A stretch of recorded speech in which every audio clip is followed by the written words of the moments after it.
Assalamualaikum warahmatullahi wabarakatuh. Salam sejahtera untuk kita semua. Perkenalkan, saya Firdanianti dengan NIDN 0219087101. Saya adalah dosen di Program Studi Ilmu Komunikasi, Fakultas Ilmu Sosial dan Ilmu Budaya Universitas Pakuan. Pada kesempatan ini saya ingin menyampaikan pernyataan diri sebagai dosen terkait pelaksanaan salah satu aspek Tridharma perguruan tinggi, yaitu bidang pengajaran. Saat ini saya diberi kepercayaan untuk mengampu mata kuliah pembentukan karakter dengan kode mata kuliah IKO 6102 dan bobot 2 SKS. Mata kuliah ini adalah mata kuliah wajib yang harus diikuti oleh seluruh mahasiswa di Prodi Ilmu Komunikasi semester 1. Selanjutnya, saya akan menjelaskan deskripsi mata kuliah ini. Mata kuliah pembentukan karakter membahas konsep, teori, dan praktik pengembangan karakter sebagai fondasi pembentukan kepribadian mahasiswa yang berintegritas, bertanggung jawab, beretika, disiplin, mandiri, serta memiliki kepedulian sosial dan semangat kebangsaan. Mata kuliah ini juga mengkaji nilai-nilai karakter dalam konteks kehidupan pribadi, akademik, bermasyarakat, berbangsa dan bernegara, serta relevansinya di era digital dan global. Pembelajaran dilakukan melalui pendekatan reflektif, partisipatif, studi kasus, diskusi, pembelajaran berbasis proyek, dan kegiatan kolaboratif yang mendorong mahasiswa menginternalisasi nilai-nilai karakter dalam pengambilan keputusan, penyelesaian masalah, dan perilaku sehari-hari. Di mata kuliah ini, mahasiswa diharapkan mampu menjelaskan konsep, prinsip, dan urgensi pembentukan karakter dalam pengembangan sumber daya manusia yang berintegritas. Menganalisis nilai-nilai karakter, etika, moral, dan tanggung jawab sosial dalam kehidupan pribadi, akademik, maupun profesional, dan mengidentifikasi berbagai tantangan pembentukan karakter di era digital, termasuk pengaruh media sosial, perkembangan teknologi, dan perubahan sosial. Di samping itu, mahasiswa juga diharapkan dapat menerapkan nilai-nilai karakter seperti integritas, disiplin, tanggung jawab, kerjasama, kepemimpinan, toleransi, empati, dan kepedulian sosial dalam kehidupan sehari-hari, serta merancang dan melaksanakan kegiatan sederhana yang mendukung penguatan karakter, baik secara individu maupun kelompok, sebagai bentuk kontribusi kepada masyarakat. Adapun CPL Prodi yang dibebankan kepada mata kuliah pembentukan karakter, yaitu pertama, mahasiswa menunjukkan sikap bertanggung jawab, disiplin, jujur, mandiri, peduli, toleran, serta bekerja sama dalam kehidupan bermasyarakat, berbangsa, dan bernegara. Kedua, menguasai konsep dan nilai-nilai pembentukan karakter sebagai landasan pengembangan kepribadian, etika, kepemimpinan, dan tanggung jawab sosial. Ketiga, mampu berpikir kritis, logis, reflektif, dan etis dalam mengidentifikasi, menganalisis, serta menyelesaikan permasalahan kehidupan akademik maupun sosial. Serta keempat, mempraktikkan nilai-nilai karakter yang baik dalam kehidupan sehari-hari agar bermanfaat bagi diri sendiri dan lingkungan di sekitarnya. Selanjutnya, CPMK untuk mata kuliah pembentukan karakter terdiri dari pertama, mahasiswa mampu menjelaskan konsep, tujuan, prinsip, dan urgensi pembentukan karakter dalam kehidupan pribadi, akademik, sosial, dan profesional. Dua, mampu menganalisis nilai-nilai karakter, etika, moral, integritas, tanggung jawab, disiplin, kepemimpinan, toleransi, dan kepedulian sosial dalam berbagai permasalahan kehidupan. Ketiga, mengevaluasi tantangan pembentukan karakter pada era digital, termasuk pengaruh media sosial, perkembangan teknologi, budaya digital, serta globalisasi terhadap perilaku individu. Dan keempat, menerapkan nilai-nilai karakter dalam pengambilan keputusan, penyelesaian masalah, komunikasi interpersonal, kerjasama tim, dan aktivitas akademik secara bertanggung jawab. Kemudian, sub CPMK saya jabarkan ke dalam setiap topik atau materi di setiap pertemuan dengan total 14 pertemuan kuliah ditambah 2 pertemuan lain yang digunakan untuk evaluasi tengah semester dan evaluasi akhir semester. Sub CPMK pertama, mahasiswa mampu menjelaskan hakikat pembentukan karakter dan dampak positifnya terhadap pembangunan SDM. Materi yang akan dipelajari yaitu pengertian dan ruang lingkup pembentukan karakter serta tujuan dan urgensi pembentukan karakter. Sub CPMK 2, mahasiswa mampu menjelaskan konsep dan nilai-nilai karakter yang utama dalam kehidupan sehari-hari. Materi yang akan dipelajari yaitu mendalami 12 nilai karakter penting untuk diterapkan dalam kehidupan sehari-hari. Di antaranya karakter integritas, peduli, tanggung jawab, disiplin, kerja keras, mandiri, percaya diri, dan kreatif. Sub CPMK 3, mahasiswa mampu menerapkan konsep diri yang baik, ditunjukkan melalui perilaku yang senantiasa bersyukur dan bersabar. Materi yang akan dipelajari yaitu pengenalan tentang konsep diri dan menulis jurnal syukur. Sub CPMK 4, mahasiswa mampu mengembangkan perilaku yang didasari kemampuan mengelola emosi dan spiritual atau ISQ yang baik. Materi yang dibahas yaitu memahami konsep kecerdasan emosional dan kecerdasan spiritual, mendalami 5 aspek kecerdasan emosional dan mengaitkannya dengan kecerdasan spiritual. Selain itu, mahasiswa membuat rencana pengembangan diri untuk meningkatkan kecerdasan emosional dan spiritualnya. Sub CPMK 5, mahasiswa mampu mengembangkan cara berpikir positif melalui sikap, tindakan, dan komunikasi yang baik dalam pergaulan sehari-hari. Pembahasan dalam materi ini antara lain memahami konsep berpikir positif dan mengembangkan cara berpikir positif untuk diri sendiri. Terakhir, sub CPMK 6, mahasiswa mampu mengembangkan perilaku yang sesuai dengan nilai-nilai karakter yang baik. Di sub CPMK ini, mahasiswa akan mempraktikkan nilai kepedulian sosial, keberagaman, inklusivitas, dan semangat gotong royong dalam kehidupan bermasyarakat. Selain itu, mahasiswa menyusun rancangan proyek penguatan karakter secara individu atau kelompok yang memberikan manfaat bagi diri sendiri dan lingkungan di sekitarnya. Buku-buku yang akan digunakan untuk mata kuliah ini sebagai berikut. Pertama, Pendidikan Karakter oleh Ratna Megawangi. Kedua, Pendidikan Karakter di Perguruan Tinggi, Membangun Karakter Ideal Mahasiswa di Perguruan Tinggi oleh Agus Wibowo. Ketiga, Kecerdasan Emosional oleh Daniel Goleman. Keempat, di ISQ Way oleh Ari Ginanjar. Dan kelima, Spiritual Capital oleh Danah Zohar dan Ayan Marsal. Adapun jurnal acuan yang digunakan untuk memperkaya materi kuliah adalah pertama, The Influence of Adolescent Communication Pattern to Emotional Intelligence and Learning Achievement of Senior High School Students in Bogor yang ditulis oleh Firdanianti Pramono dan kawan-kawan.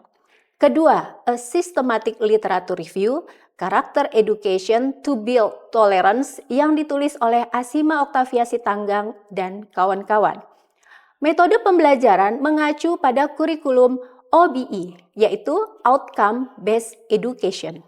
Mata kuliah pembentukan karakter menggunakan metode Student Learning Center, Case Based Learning, dan Project Based Learning dengan rincian sebagai berikut.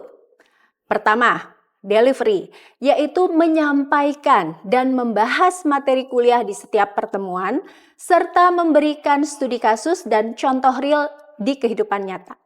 Kedua, interaction, atau forum diskusi, di mana dosen mengajak diskusi, membangun interaksi, dan berkomunikasi dengan mahasiswa selama proses perkuliahan berlangsung.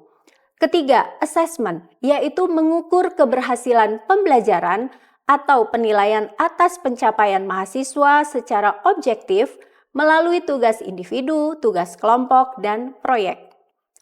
Kegiatan perkuliahan dilakukan secara tatap muka atau offline di kelas. Selain itu, tak menutup kemungkinan pembelajaran juga dilakukan secara daring atau online melalui platform Zoom atau Google Meet. Di luar itu, jika mahasiswa ingin bertanya lebih lanjut terkait materi perkuliahan, mahasiswa dapat bertanya kepada dosen pengampu melalui WhatsApp dan email demi mendukung kelancaran proses belajar mengajar. Oke, Assalamualaikum warahmatullahi wabarakatuh. Selamat pagi semuanya, salam sejahtera untuk kita semua. Bagaimana kabar hari ini? Sehat dan semangat ya. Bagaimana perasaan kalian? Apakah ada yang merasa sedih hari ini? Tidak, Bu. Ada ya, wajahnya happy semua ya. Berarti hatinya juga bahagia. Baik, teman-teman, hari ini adalah materi kuliah ke-6 ya. Kita akan membahas tentang membangun kecerdasan emosional dan spiritual. Kalian pasti udah kenal saya kan? Saya Ibu Firda yang mengampu mata kuliah pembentukan karakter. Materi ini adalah bagian dari mata kuliah pembentukan karakter. Oke. Materi ini ya, ada tujuan pembelajarannya, antara lain menjelaskan konsep dasar kecerdasan emosional dan kecerdasan spiritual, serta hubungan keduanya dalam pembentukan karakter individu, lalu mengidentifikasi komponen-komponen kecerdasan emosional seperti kesadaran diri, pengelolaan emosi, motivasi diri, empati, dan keterampilan sosial. Jadi apa sih yang dimaksud dengan kecerdasan emosional? Nah, Daniel Goleman mengatakan kecerdasan emosional itu kemampuan lebih yang dimiliki seseorang dalam memotivasi diri, ketahanan dalam menghadapi kegagalan, mengendalikan emosi dan menunda kepuasan, serta mengatur suasana jiwa. Jadi orang yang cerdas emosi itu bukan berarti orang yang nggak pernah kesel. Ya, ini manusia nih, bukan malaikat ya. Jadi pasti punya emosi gitu ya. Nggak wajar kalau orang nggak pernah marah sama sekali. Tapi bagaimana dia bisa menangani amarahnya? Ada 5 aspek kecerdasan emosional. Ya, kita akan bahas satu-satu. Yang pertama, mengenali emosi diri. Nah, ini menurut saya penting banget. Banyak orang yang kalau marah, dia nggak tahu kalau dirinya itu marah. Kenapa kita perlu tahu bahwa kita marah? Karena jangan sampai amarah kita itu nanti menyakiti orang lain. Jadi kenali aja, oh saya lagi marah nih, oh saya lagi bete nih, oh saya lagi kesel.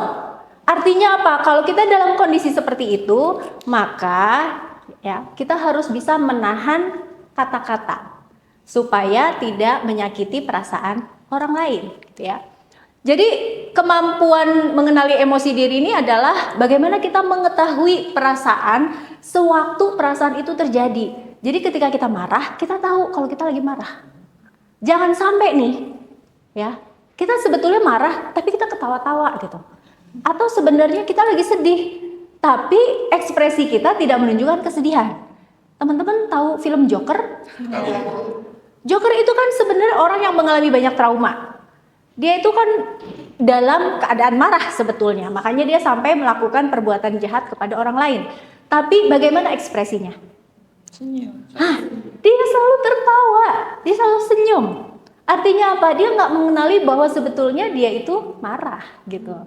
Ya, teman-teman ada yang bisa memberikan contoh bagaimana kita mengenali emosi diri? Saya, Bu. Iya, silahkan Nabila.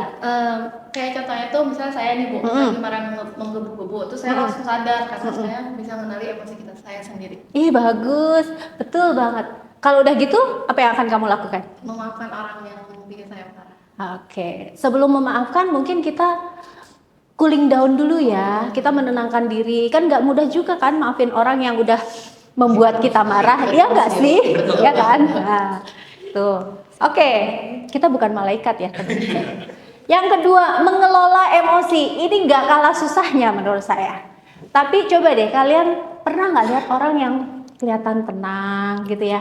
Kok kayaknya dia bisa sih bukan menahan emosi, tapi dia bisa menangani emosinya ketika dia sebenarnya tidak dalam kondisi yang baik-baik saja.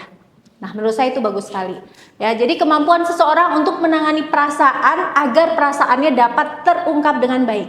Jadi marah itu nggak apa-apa, tapi sampaikan, ungkapkan dengan cara yang baik.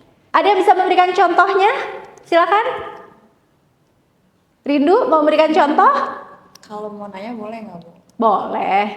Kalau misalnya kita kan ada suatu momen kita ngerasa nggak baik-baik aja, tapi kita juga nggak bisa mengekspresikan atau nggak bisa cerita. Apakah ada alternatif yang bisa dilakukan? Karena kan kita nggak biasa untuk, oh saya marah. Langsung cerita gitu ya, langsung mengungkapkan kesalahan kita. Apakah ada hal yang bisa lakukan selain bercerita dan bertemu orang lain? Ada ya. Biasanya saya akan mengajak teman-teman untuk melakukan journaling. Kita akan bahas itu di pertemuan berikutnya. Ya, nanti saya akan mengajak kalian buat orang-orang yang nggak bisa menceritakan atau mengungkapkan ekspresinya, kalian bisa menuangkannya dalam bentuk tulisan. Oke, saya lanjut ya ke nomor 3, memotivasi diri sendiri. Nah, ada nggak di antara kalian yang kadang-kadang merasa, aduh hidup gue kok gini-gini aja ya, rasanya lesu nih, rasanya nggak berdaya gitu. Ada nggak? Ada, wah nggak bilang ngangguk-ngangguk. Momen-momen krisis. Ya, ada ya. Kan nggak mungkin ya hidup kita tuh kayaknya baik-baik terus gitu. Tapi mungkin ada satu hari yang males buat ke kampus gitu ya. Males untuk buka buku, Males untuk ngapa-ngapain. mengerjakan tugas gitu. Relate nggak sih? Relate banget. Tiap hari jangan dong.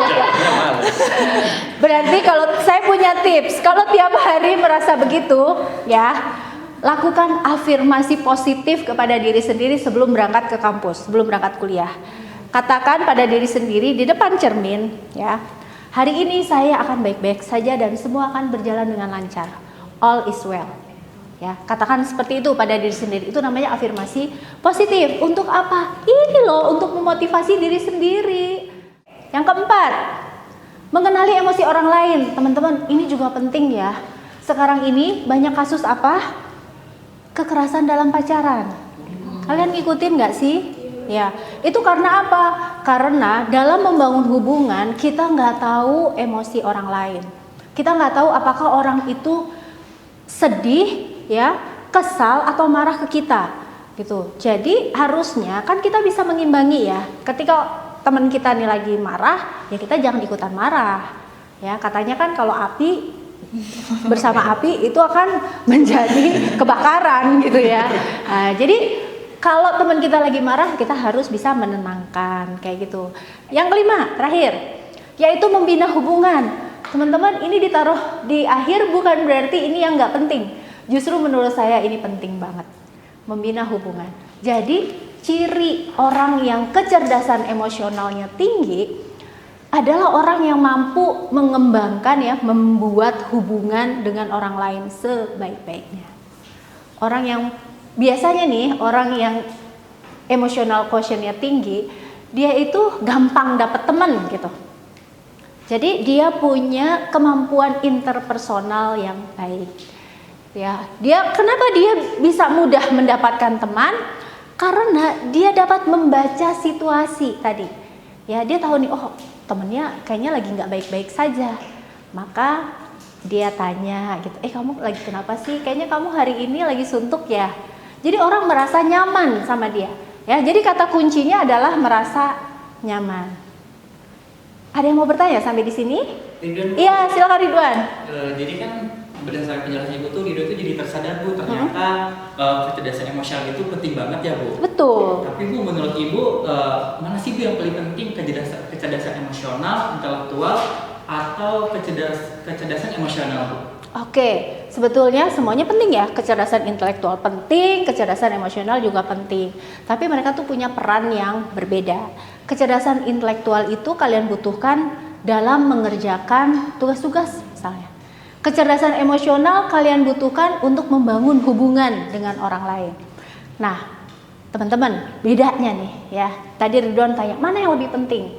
Ya, kalau saya boleh memilih, menurut saya lebih baik kita kecerdasan emosionalnya yang lebih kita fokuskan. Kenapa? Karena ya studi ya, riset yang dilakukan oleh Daniel Goleman menyebutkan 80% orang-orang yang berhasil yang dia wawancarai itu karena kecerdasan emosionalnya tinggi. Jadi menurut Goleman nih, bukan kata saya, ya, kecerdasan emosional itu 80% pengaruhnya dibandingkan kecerdasan intelektual. Kecerdasan intelektual itu atau IQ itu adalah bawaan lahir, genetik. Ya, itu adalah anugerah dari Allah. Jadi kalau kalian lahir dengan IQ 120 misalnya, sampai nanti kalian tua IQ-nya tetap 120. Biasanya gitu. Jadi kalau orang yang kecerdasan emosionalnya tinggi ini, bagusnya sih dua-duanya tinggi ya. Tapi kan tadi saya bilang IQ itu bawaan lahir, ya. Kalau misalnya ternyata IQ kita biasa-biasa aja, jangan berkecil hati Ridwan. Karena yang membuat seseorang sukses atau tidak bukan IQ-nya, tapi kecerdasan emosional dan spiritualnya. Setelah ini kita akan masuk ke kecerdasan spiritual. Ini nggak kalah penting menurut saya. Oke, nah jadi apa sih kecerdasan spiritual itu? Ya, kecerdasan spiritual ini adalah kecerdasan untuk menempatkan perilaku dan hidup seseorang dalam konteks makna yang lebih luas dan kaya. Katanya, kecerdasan emosional itu ya, orang yang kecerdasan emosionalnya tinggi itu bisa memanipulasi orang lain. Ini sisi jeleknya, sisi negatifnya. Ya, karena itu kecerdasan kecerdasan spiritual harus dibarengi dengan kecerdasan emosional harus dibarengi dengan kecerdasan spiritual. Supaya apa? Supaya kita tetap punya aturan. Karena kalau hanya kecerdasan emosional yang tinggi, ya kan tadi dia punya kemampuan berkomunikasi yang baik, dia bisa membangun hubungan yang baik.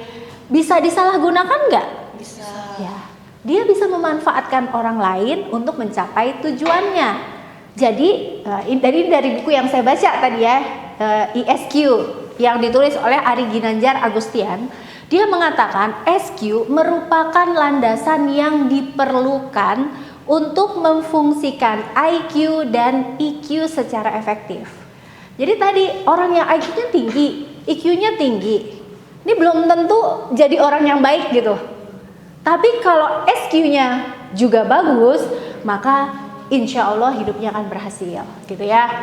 Jadi ini kecerdasan ya, untuk kemampuan memberi makna spiritual terhadap pemikiran, perilaku, dan kegiatan, serta mampu menyinergikan IQ, EQ, dan SQ secara komprehensif. Ibu izin bertanya. Iya, Rindu, silakan. Tapi gimana kita tuh buat nyimbangin IQ, EQ, dan SQ-nya, Ibu? Nah, pas banget nih.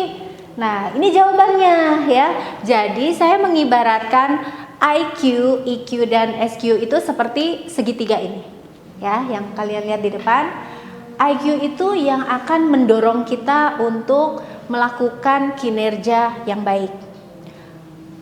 EQ ya, itu bisa membangun kita berhubungan dengan orang lain. Jadi kalau di dalam agama Islam ada istilah hablum minanas, gitu ya. Berbuat baik kepada manusia ya, kalau dilihat di bawah tuh ya, jadi hubungan baik dengan manusia. Dan kalau SQ itu bagaimana manusia berhubungan baik dengan Tuhannya. Jadi nah ini Patris cara mengembangkan ISQ supaya dua-duanya ini berkembang dalam diri kita. Pastikan bahwa kita punya tujuan hidup yang jelas dan bermakna. Teman-teman kuliah di Unpad ya, tujuannya apa sih ya? Mau menimba ilmu kah? Mau cari teman, cari pasangan hidup, ya? Biar gampang dapat pekerjaan atau apa?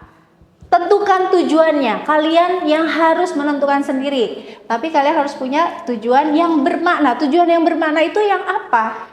Ingat ya, sebaik-baiknya manusia adalah yang bermanfaat bagi orang lain. Jadi tujuan hidup kalian pun harus untuk kebermanfaatan orang lain. Lalu yang kedua, menyeimbangkan antara IQ, EQ, dan SQ. Caranya gimana? Biasakan berpikir positif. Yang keempat, mengelola stres melalui cara-cara yang sehat dan konstruktif. Semua orang hidup pasti akan mengalami stres, ya. Tapi bagaimana caranya kita bisa mengelola stres dengan baik, ya. Terus mencoba mengembangkan karakter-karakter yang sudah pernah kita bahas di pertemuan sebelumnya, Petris, ya. Misalnya disiplin, bertanggung jawab, dan konsisten. Lalu menghargai perbedaan serta membangun sikap toleransi.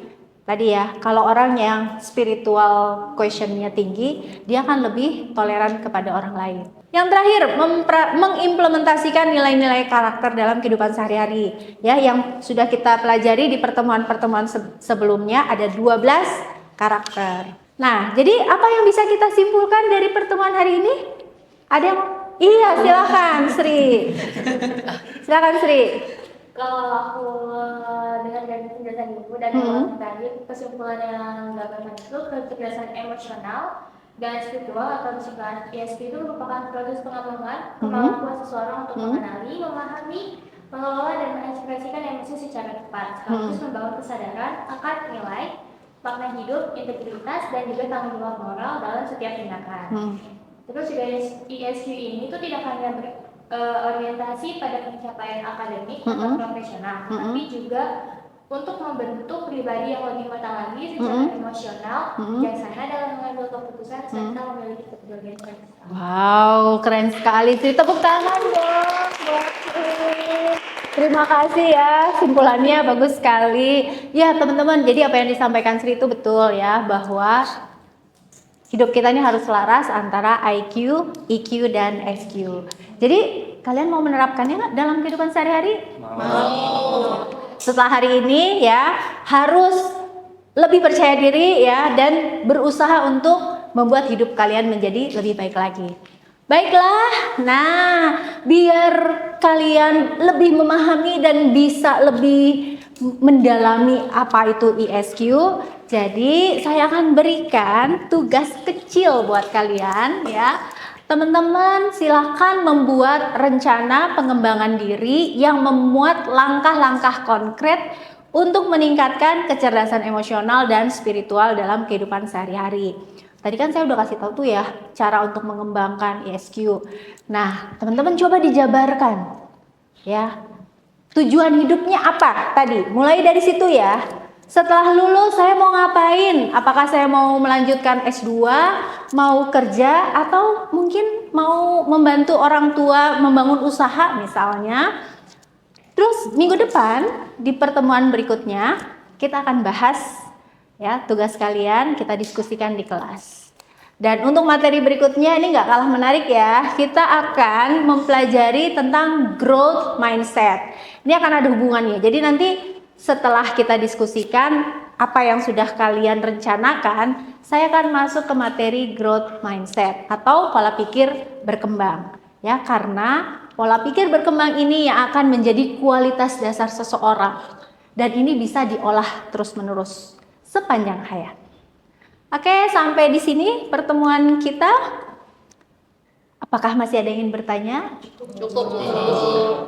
Jelas semuanya? Jelas. Hafif, jelas Hafif? Oke. Baik teman-teman, terima kasih banyak untuk pertemuan hari ini. Senang sekali karena kalian aktif di kelas. Kita ketemu lagi minggu depan. Jaga kesehatan semuanya. Selamat beristirahat. Assalamualaikum warahmatullahi wabarakatuh. Waalaikumsalam warahmatullahi wabarakatuh. Terima kasih.